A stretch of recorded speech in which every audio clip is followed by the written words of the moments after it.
Profesor Juhart, pravite, da če je pod pogodbo kot izvajalec podpisan Rotis, da to še ni iz tega še ne moramo vleči kakršnega koli zaključka, da Patria v sami protikorupcijski klauzuli ni omenjena ali pa tista, ki unese oziroma vzdrži večinoma pravnih posledic takšne pogodbe, če je pač enkrat protikorupcijska klauzula, da se jo pač zahteva, da se jo izpolne.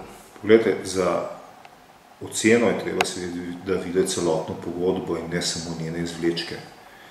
In eno ključnih vprašanj pri presoji teh pravnih razmerij je, kakšen je pravzaprav odnos med Rotisom in Patria.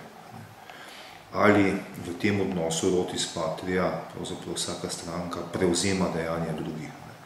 Kot bi bilo seveda običajno in kar bi v eni dobri pogodbi tudi pisali.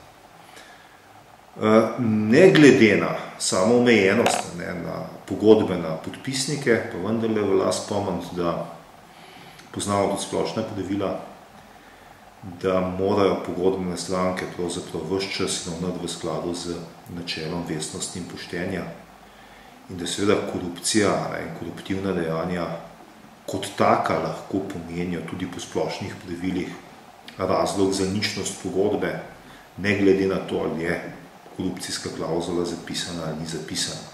Gre za nek splošen standard, ki ga je treba upoštevati in na podlagi katerega bi bilo mogoče seveda takšna dejanja tudi sankcionirati.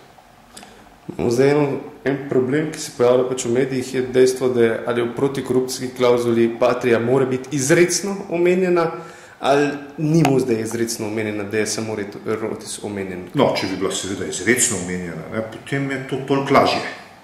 Če pa ni izrecno omenjena, potem pa seveda je ta pot nekoliko težja. Gotovo bi bilo treba potem na podlagi splošnih pravil upoštevati, ali je druga stran za to vedela, da so bila ta dejanja opravljena.